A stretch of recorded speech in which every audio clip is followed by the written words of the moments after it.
Welcome back to the Sports Booth YouTube channel. Super Rugby, done, dusted. We now move on to the Rugby Championship in the Southern Hemisphere. New Zealand, Australia, South Africa, Argentina battling it out for dominance in which is, I would say, an important year in rugby with the Rugby World Cup coming up. So, for you today, a special video. We're going to preview the Rugby Championship.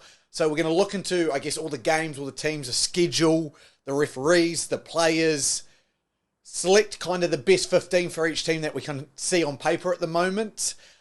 Select some star players we think that could stand out. And then finally make our predictions of what we see the results going and why we see it going that way. So to start off with, let's go straight into the fixtures of the Rugby Championship. This year, because if it's a World Cup year, it's only one game against each opponent. So only 3 games played, all up for each team. No home and away. You just get your schedule, and that is how it is. So the first game is South Africa versus Australia in South Africa, Loftus Field in Pretoria. That game being reffed by Ben O'Keefe. So it will be a really interesting battle of, I'm going to imagine, 2 very big and physical squads, and as we touch on teams later, you'll see what I mean by that. The second game is Argentina versus New Zealand in Argentina, in Mendoza. New Zealand yet to lose in Argentina, but Argentina have had a couple of famous victories recently. Third game, both Australia and Argentina make the long trip back over to this side of the world as they play in Australia in the third game of the Rugby Championship. Fourth game is New Zealand versus South Africa, going at it at Mount Smart Stadium. Because Eden Park is unavailable due to the Women's World Cup that has been hosted by New Zealand, we've got a game at Mount Smart, a historic rugby league venue for New Zealand supporters. Game 5 then sees the first Bledisloe Test kick off in the MCG, so in Melbourne, Australia versus New Zealand. And finally, South Africa host Argentina to wrap us up. Now, I mentioned Ben O'Keefe refereeing the first game. We also have Angus Gardner, Jacko Piper, Matthew Rynell, Wayne Barnes, and Andrew Brace. So 6 different referees for the 6 different games, which I think is really good going into a World Cup year with all 6 of those refs refereeing at that World Cup. Some good experience for the teams to kind of get used to these different refs and see how their style of refereeing comes into play. So with the schedule down, let's move into looking at the teams individually. So we're going to start off with my All Blacks. Yeah, that one. So the All Blacks, obviously, the squad has been named. It's an interesting squad, a good dynamic of, experienced players with players in fine form from Super Rugby. Ian Foster, obviously last year in charge for him, and has mentioned how he would like to take as much silverware home as possible. Normally the Rugby Championships during a Rugby World Cup year don't seem to have as much value to them, but in the end it is a title you still want and would rather have than not have. So, as we've said, New Zealand face Argentina away, South Africa at home, and then Australia away. So 2 away games in their schedule for the Rugby Championship. If I was to pick a starting 15, and then I will also name a bench after, this is what the team would look like. It's pretty stock standard in my opinion, and what we've kind of come to realise with Foster's era of the All Blacks, I guess. Ethan de Groot at 1, Demisoni Tokiao at 2, Tyrell Lomax at 3, Brodie Retallick at 4, Sam Whitelock at 5, 6, they'll put Barrett into there, no doubt about that, 7, Captain Sam Kang, 8, Artie Savia, 9, Aaron Smith, 10, Richie Mwanga. I think Mwanga just edges out Davey McKenzie, but don't worry, we'll hear his name soon. 11, Lester Whanganuku, 12, Geordie Barrett, 13, Riki Ioane, 14, Amoni Nawai. I've gone with him. It probably would have been Mark Talia if he was fit, but not him not being fit. I've gone with Nawai. And then 15, Will Jordan. I think they're definitely going to experience in the Rugby Championship with how Barrett and Will Jordan work in that combination. And if it's not smooth, I imagine Leonard Brown coming into 12, Barrett back to 15. So that would be my starting team. But to look into the bench, I think Cody Taylor, his form, especially to the back end of Super Rugby, has improved, as in with the Crusaders as well. I've then gone Tamatai Williams and Nepo Laulala as the 2 reserve props. Honestly, you could put Tuangafasi or Newell in there. I don't know how fit Newell is, so I've gone with Laulala. Tupavai, I think, is going to be the reserve lock. And then I've gone, which I guess is probably the only really, the next 2 selections I would say are slightly controversial for for New Zealand Rugby. I've gone with Luke Jacobson. I just think his ability to play 8, 7 and 6 makes him a real asset to the team, his versatility. And just the way he's been playing for the Chiefs, and even in that final, the way he put his hand up, I thought he was fantastic. I've then gone Cam Roigard as the backup 9. I think they really want to know if he's up to the All Black level, if he can take that form from Hurricanes level into All Blacks, and if he can make an impact. We know what we've got from Finlay Christie, so I imagine we'll see some Cam Roigard in there. I've then gone with the bench of Damien McKenzie and Anton Leonard-Brown. I just think with D-Mac, you can put him into 15, put Jordan onto a wing. I think, there's enough players there that can do a bit, so we carry a centre and then a fullback winger, fullback/first 5 reserve. Bowden Barrett could easily slot into that as well. I just think of form, D-Mac's got to go in there. Moving on to South Africa, they've got Aussie at home to kick it off, then New Zealand away, and then Argentina back at home. So they still do have to do quite a bit of travelling there and back, but 2 home games for the South Africans. Now, Jarks Nainaba is obviously in a very similar situation to Ian Foster stepping down at the end of this year after the World Cup. So he'll be going in with the same exact idea, win as many trophies as possible, make himself look as good as possible before he heads in another direction with his career. Saying that, South Africans are obviously going to be targeting the Rugby World Cup. That's what most teams will be doing. And they have been historically really good at doing that, even if it is to drop a couple of games or not win a Rugby Championship, as long as it, a means to an end, I think would describe the South African rugby ploy during a World Cup year. Saying that, I'm just running through their team, and again, this isn't so much, especially with the South African Argentinas, I haven't had such a good look, and it's been hard to see where the team will be selected, so I think these Rugby Championships will definitely know the direction they're heading before a World Cup.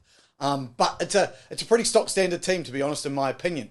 I've gone Oxnage at 1, Bongia Mambape at 2, Franz Malherbe at 3, 4 Eben Etzebeth, 5 Luke Diaga. I've gone 6 Franco Mostert. I think he'll play the same role like a Scott Barrett, and coming up soon, a Jed Holloway plays for Australia, where it's that lock, but also has the, agility, ability, athleticism to play in a flanking position.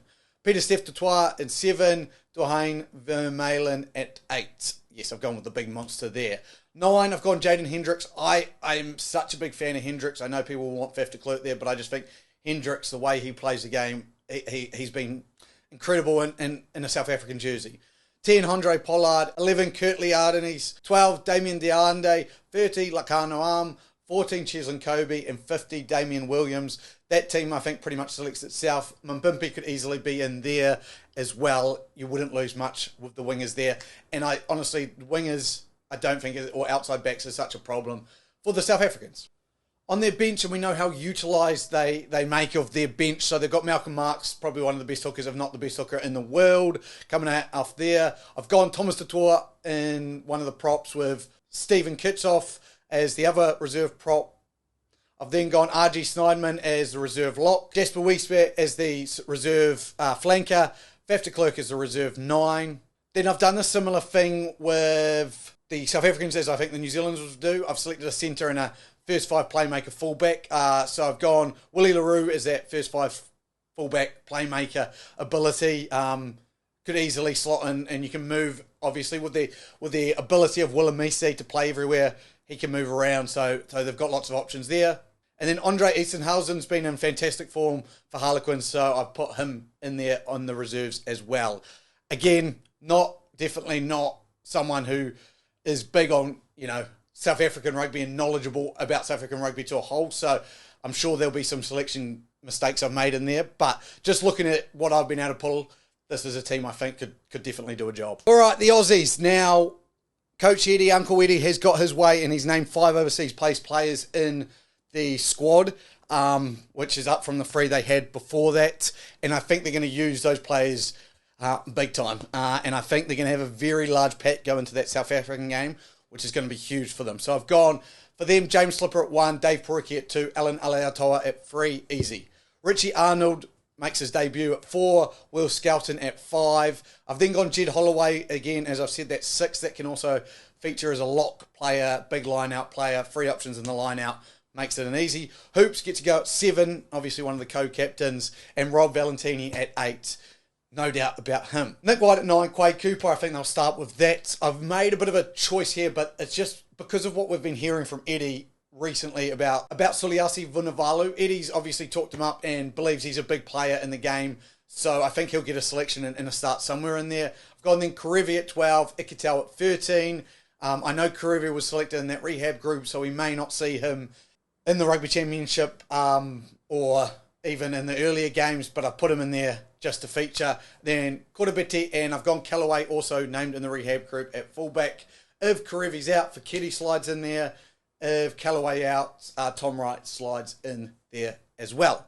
To the bench for them, obviously Angus Bell was part of that rehab group. I think him and Talio Tupou would be on the bench, but I've gone Tupou. Yes, he's been named in the squad, so he's definitely on the bench with Matt Gibbon to take over Bell's spot while Bell is recovering. The reserve hooker, I've gone Jordan Uelese. I think Jordan, obviously, with the experience of being a Wallaby, gets that bench spot. I've then gone Nick Frost as the lock reserve and Pete Samu as that all-coverage flanker reserve. Tate McDermott comes off the bench for me with Carter Gordon. And then I've gone Reece Hodge, the Mr. Fix-It, in the back line as your final reserve. So, obviously, a lot of talent in the starting and the ability for Carter Gordon to come on and change the game. I'm really hopeful we can see some of his talent take that next step from the Rebels to the Wallabies. Finally, Argentina, who probably have the hardest schedule, I think, going into this. They take New Zealand on at home, then they fly to Australia to take on Aussie away, then have to fly back to South Africa to play South Africa in South Africa. So no easy feat for the Argentinians. Now, before, as I was doing this video, recording it, getting it ready to go, Argentina hadn't fully named a team. They have now. I've done some double checking. But I've just got a 15. I haven't got a reserves. Again, my knowledge of the Argentinian team, probably not where it should be. So looking at their team, I've gone with Gallo and Bello to take on the prop positions with Captain Montoya in the middle there. I've gone with Alemano and Mr. Red Card himself in the locking positions. I've gone with Joan Martin Gonzalez as a 6, an absolute freak athlete. Marcos Crema is going to miss the start of the championship due to a ban. But when he comes in, he's in there. And Pablo Matera, those three make a dynamic back row. Gonzalo Patrano is the 9 with Santiago Carreras at 10. Emiliano Boffelli at 11, one of the best in the world to do it. I've gone Geronimo de la Fuente at 12. Matias Orlando, Matera Carreras, and Juan Cruz Malaya are the back line. So, yeah, a strong Argentinian team. Again, they've built for the past couple of years with this team. A lot of caps in that group. So now that we've seen the teams, I've kind of gone and picked a player out from each team that I think will stand out and has a potential to kind of be one to watch or a game breaker. The first player to watch on my list for the All Blacks is Damian McKenzie. Now, obviously, wasn't initially selected in the All Blacks last year, has made his way in his form this year. Seeing him as a big part of the All Blacks for this year in the Rugby World Cup. I know I named him on the bench, but I just can't wait to see him on the field, back in the black jersey, sparking up some counter-attacks from either fullback or coming on first 5 to finish off a game. I think you need to watch out for him. I think he will break games open. Watch out for Damian McKenzie. Number 2, I've just spoken about how high I am of an athlete this player is, but Juan Martin Gonzalez scored an absolutely amazing try against the All Blacks to help with that famous victory in Christchurch. Didn't have the greatest year for his club, London Irish, but again, we don't know what was happening behind the scenes there. But I just feel when he puts on the Argentina jersey, he's one of those players that rises to another level, an absolute athlete. Watch out for him to break some games open. This one may be a little bit controversial, but Suliasi Vunivalu, I think just the way Eddie Jones talks about him, I think this is going to be his breakthrough tournament. I think at the end of the Rugby Championship, he'll be in the team of the championship on a wing. He's got the talent. We've seen it. When he's been in the Melbourne Storm. It's not like he's lost it. He started playing good footy towards the end of the Super Rugby season, so watch out for Vunivalu. And finally, but definitely not of any stretch, probably the man that could make the most difference in this tournament when he comes off the bench for a 35-minute stint. It's the best 35 minutes of rugby you can sometimes watch. Malcolm Marx, game breaker, absolutely. If he starts, if he comes off the bench, he's an additional flanker in a hooking position, runs like one, steals balls like one. He's just incredible. What he did against New Zealand a couple of times last year just blew my mind. So watch out to him to break some games open. Alrighty. let's run into actually what we think and predict the results are going to be. So, the first game, South Africa versus Australia in South Africa. Some big kind of stats from that game. The last time that Australia actually played in South Africa was 2019 in the Rugby World Cup year. So, 4 years ago, obviously 2020, no playing with South Africa. 2021, the World Rugby Championship was hosted in Australia. And then 2022, we did you tour that country, so they played twice in Australia. So yet to play in South Africa in 4 years. The last time Australia actually won, well, they drew in 2017, but they actually won in South Africa, was 2011 in a 9-14 win for the Aussies. With all of that, so they haven't played there in 4 years, they haven't won there in like 12 years, 11 years, maths. I've gone with South Africa to get the win. I think it's going to be close. I don't think it's going to be a runaway game. I think Eddie's first game in charge. Everyone's going to be excited. The big squad that they name, I think, will front up. I think it'll be a close, low-scoring affair. But I think South Africa are too good at home. It's not often that a team other than New Zealand go over to South Africa and get a win. And I'll be very surprised if Aussie do manage to pull it out. And if they do, I will be either A, shocked and impressed by the Aussies, but I won't. It's not alarm bells yet for the South Africans because they know how to manage up into a World Cup. We all seen it. Game 2 is Argentina versus New Zealand. I've gone to New Zealand win in Argentina. Argentina yet to beat New Zealand in Argentina, which sounds weird now, but they've beaten them in Australia and beaten them in New Zealand. I think Ian Foster's going to name a very strong team for that Argentina game. Go out with all guns firing, try and prove a point in that game. And I just don't think Argentina are quite going to be ready. The loss of Marcos Clemmer in that game, I think due to suspension, again, as I said, is big. He was huge in that one against New Zealand in Christchurch. So, yeah, I just think New Zealand takes this one. Australia versus Argentina, they come back onto home soil, the Aussies. The last time that the Argentinians got a win in Australia was 2018, 5 years ago now. But they did have 2 draws in that 2020 Tri-Nations without the South Africans. They well bet the Aussies in one of their games when the Argentinians hosted the Aussies in Argentina last year when that tournament happened. But saying that, I don't think they travel to Australia and get the win after a tough matchup against New Zealand. So I've gone with Australia for that fact. I think Australia come back from South Africa. If it has been a close game with some real pride, I think Eddie Jones gets the boys firing for his first game on home soil in Parramatta, Western Sydney, and I think the Aussies get the job done. New Zealand versus South Africa. In New Zealand, the South Africans and New Zealanders have played 22 times since 2011. South Africa have won 5 of those games. Out of those 5 games, 3 of them have been in South Africa. 1 was in Australia when we were doing the tournament there, and then the other one was in Wellington.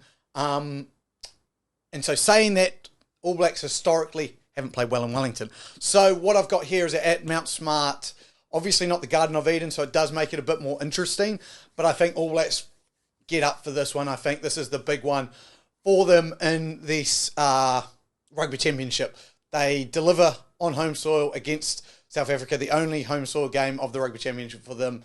Just the past history, I don't think South Africa gets there and gets the job done. So I've gone with New Zealand in this. Australia versus New Zealand. Last win for Australia in Australia was 2020 in Lang Park in Brisbane. However, really should have won last year before Bernard Foley got done for time wasting. I've actually think with this game being at the MCG, again, I think Eddie's going to get the boys up for the first Bledisloe game. New Zealand's just played in Argentina against Argentina, then a hard game against South Africa. While Australia's played Argentina and then backed it up with at home, so they've only had to do the South Africa travel and then back-to-back home games. The MCG, more than likely going to be a sellout, 100-odd thousand screaming Australians. I just see Australia taking this one. I really do. I see them winning the first Bledisloe game. I'm not worried about losing the Bledisloe because I think we go back to Forsyth. I know it's not counted in the Rugby Championship, but we put points on them. But yeah, I see Australia winning this game. I think Eddie gets the boys up for it. Final game, South Africa versus Argentina. This is the one I'm most split on, and everyone will be like, you're being ridiculous. South Africa beat Argentina. Totally could happen.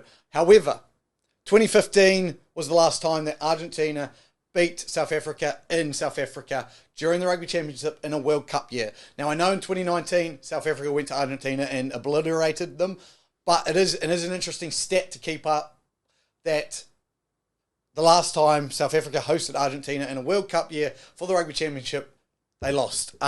So I have tipped Argentina for this one to get a famous victory in South Africa, but don't come back and don't timestamp this. Do not timestamp this and come back to it and say, oh, look, you're wrong. South Africa could easily win. They'll go in as favourites. They'll deservedly go in as favourites. So if the predictions go the way I've just said them, I've got New Zealand, Australia with 2 wins each, and South Africa and Argentina with 1 win each, 2 losses. If, however, South Africa do win, Argentina don't pull off the upsets, it's 2 wins, 1 loss for each of those 3 teams and 3 losses for Argentina. So it's going to be really interesting. Look, we had it last year, one of the tightest rugby championships of all time. We've got it again this year, I think. I do not think there'll be a lot in these games, and there'll be a lot of manoeuvring. It'll be really interesting to see what squads get selected. As always with these videos, I would love to hear your opinions, your thoughts on the Rugby Championship. Who you think's going to win? Who do you reckon can take it out? If my predictions are right or wrong, who else should we be watching out for? What players? But for now, thank you for joining me. I have been Luke from the Sports Booth. We'll see you next time. Goodbye.